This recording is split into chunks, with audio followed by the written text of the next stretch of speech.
So today's class we are going to see Ielts Academic 15 Test 2 Reading Passage 2.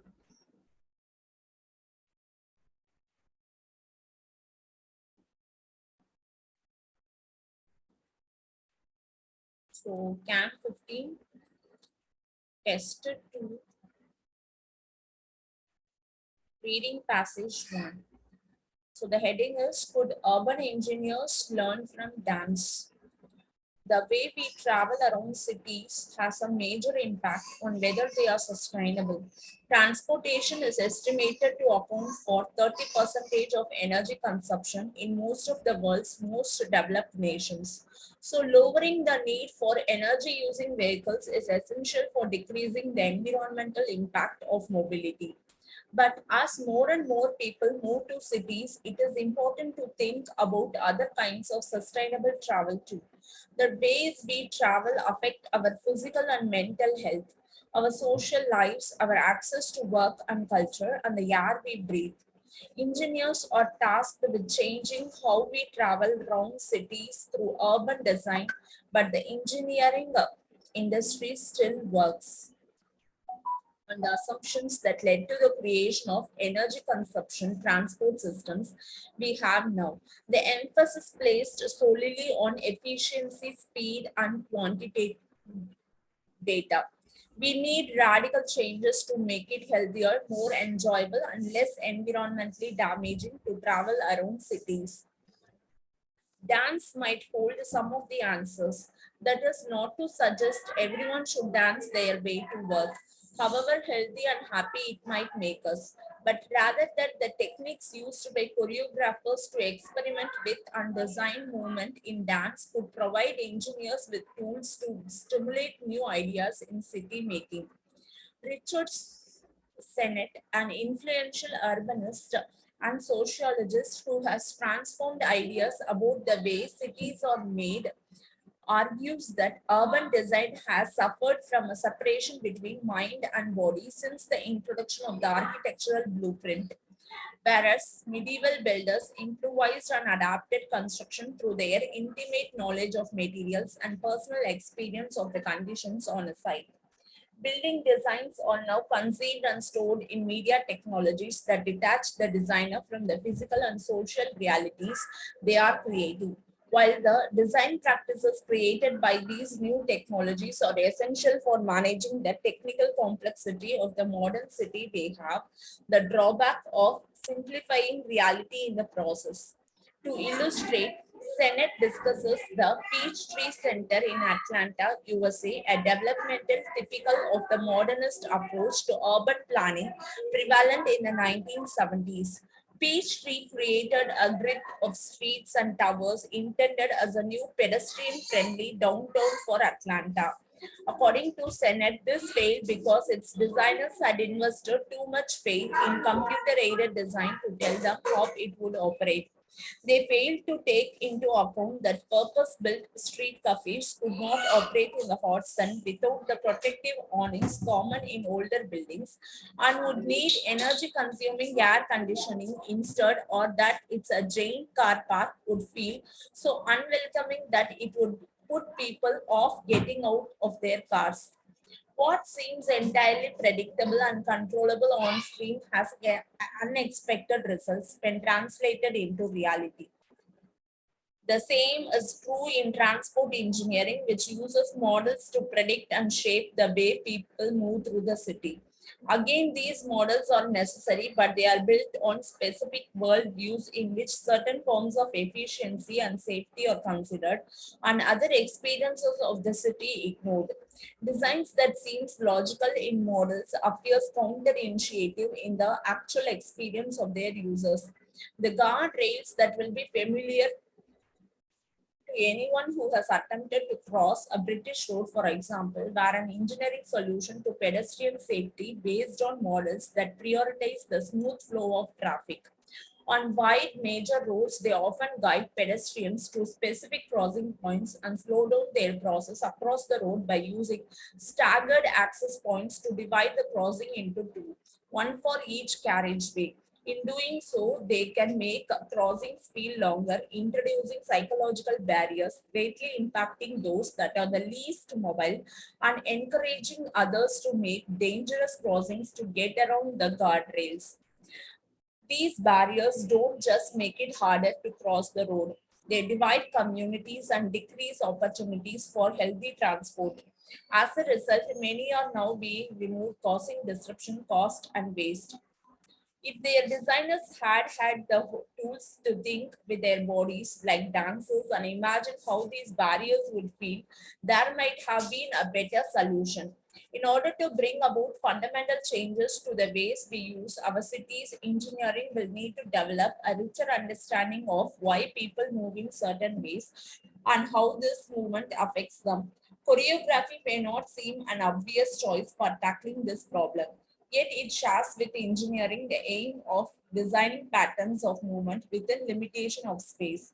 It is an art form developed almost entirely by trying out ideas with the body and gaining instant feedback on how the results feel. Choreographers have deep understanding of the psychological, aesthetic, and physical implications of different ways of moving. Observing the choreographer Wayne McGregor, cognitive scientist David Kirsch described how he thinks with the body. Kirsch argues that by using the body to simulate outcomes, McGregor is able to imagine solutions that would not be possible using purely abstract thought. This kind of physical knowledge is valued in many areas of expertise, but currently has no place in formal engineering design processes. A suggested method for transport engineers is to improvise design solution and get instant feedback about how they would work from their own experience of them, or model designs at full scale in the way choreographers experiment with a group of dancers. Above all, perhaps they might learn to design for emotional as well as functional effects. So with this, we go to the question. So which paragraph contains the following information?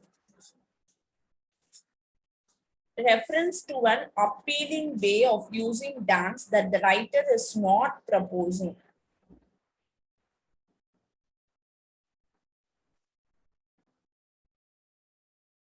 So I go to the second paragraph. That is not to suggest everyone should dance their way to work, however healthy and happy it might make us, but rather that the techniques used by choreographers to experiment with and design movement in dance could provide. So this is not to suggest, just the writer is not proposing healthy and happy it might make us. So it's an appealing way. So it's in paragraph B.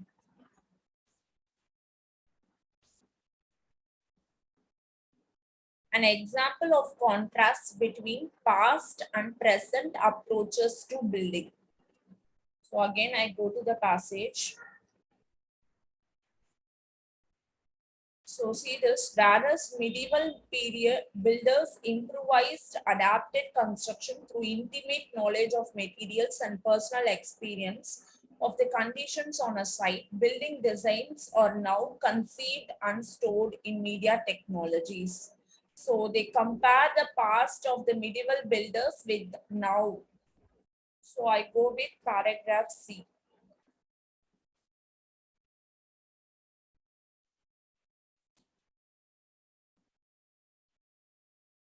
Mention of an objective of both dance and engineering. Again, I go to the passage.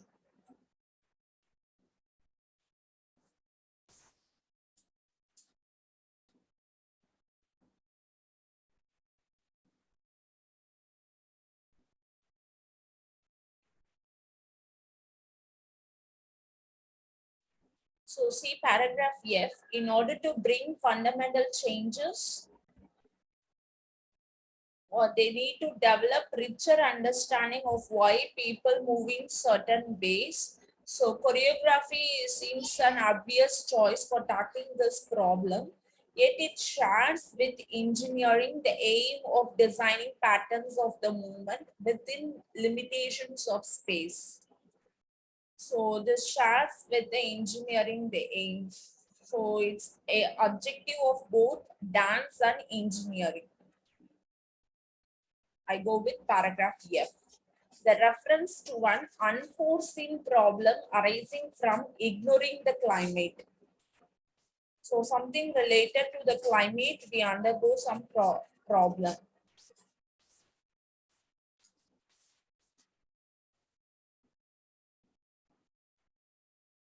So see the paragraph D.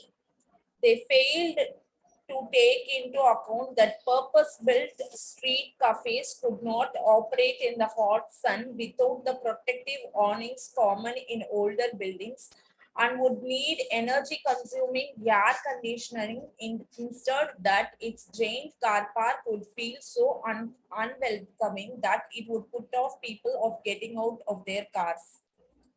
So it's a hot climate that is a problem. Hence, I go with paragraph D. The problem that arises due to the climate. Why some measures intended to help people are being reversed. So reversed is again my keyword. I just go with the passage.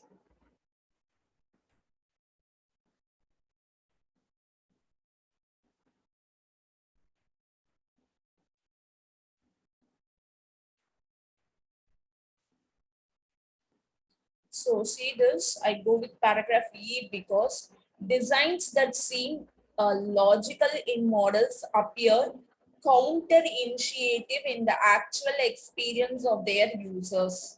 So counter-initiative is nothing but the reverse.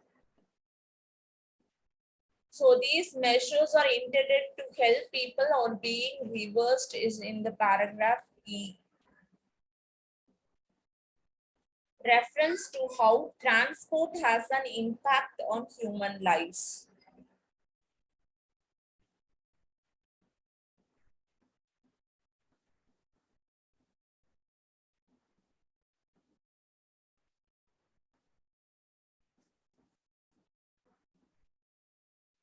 So the paragraph A, the ways we travel affect our physical and mental health, our social lives, and our access to work and culture and the air we breathe. So the impact of travel is very important. Yeah. So it's passage A. They have some impact on human lives. I go with passage A. So now it's going to be a summary completion. Choose one word only from the passage for each answer. Guardrails were introduced on British roads to improve the dash of pedestrians while ensuring the movement of dash is not disrupted. So guardrails were introduced in British roads. I go to the paragraph.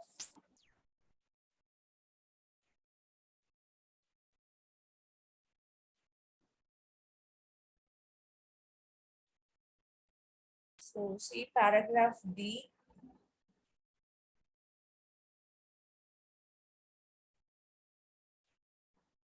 I see the word guardrails.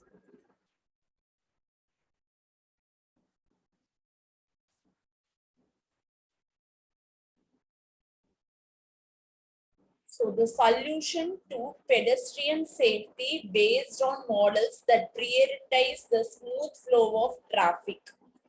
So it is used for guardrails were introduced on British roads to improve the safety. Understand? Safety. And while ensuring the movement of traffic, smooth flow of traffic. Understand?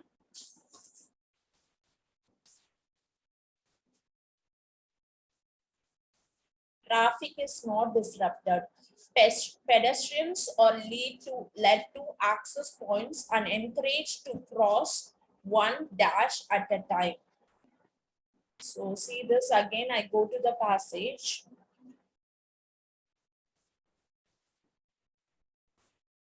So see this.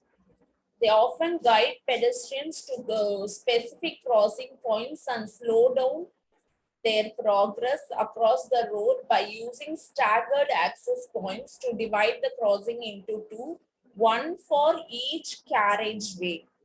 So one carriageway.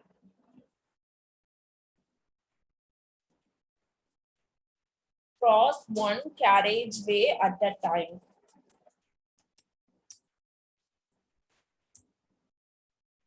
I hope you understand. An unintended effect is to create psychological difficulties in crossing the road, particularly for less dash people. So the unintended effect to create psychological difficulties in crossing the road.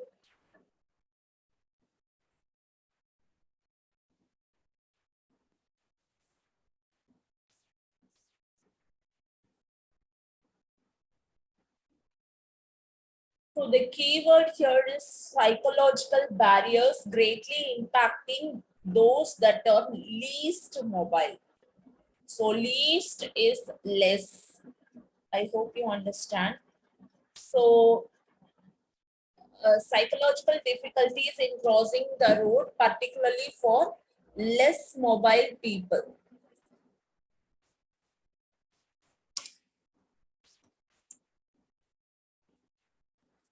Less mobile.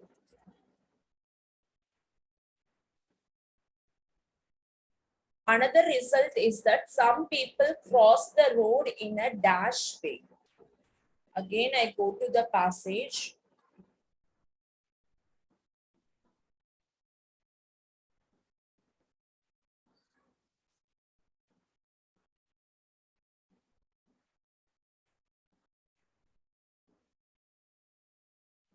So see this. Encouraging others to make dangerous crossing to get around the guardrails. So some people cross the road in a dangerous way.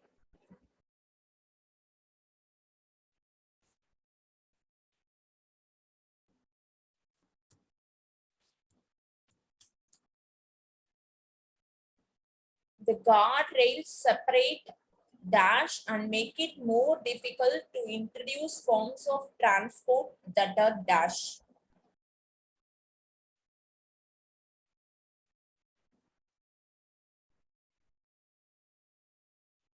So the barriers don't just make it hard to cross the road, they divide communities and decrease opportunities for the healthy transport.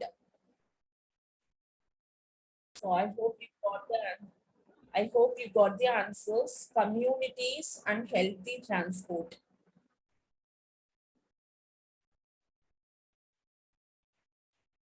So the guardrails separate communities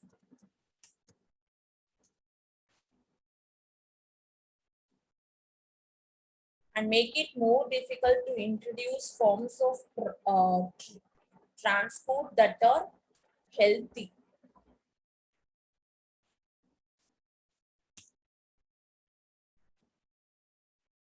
So with this, we will end up this session here.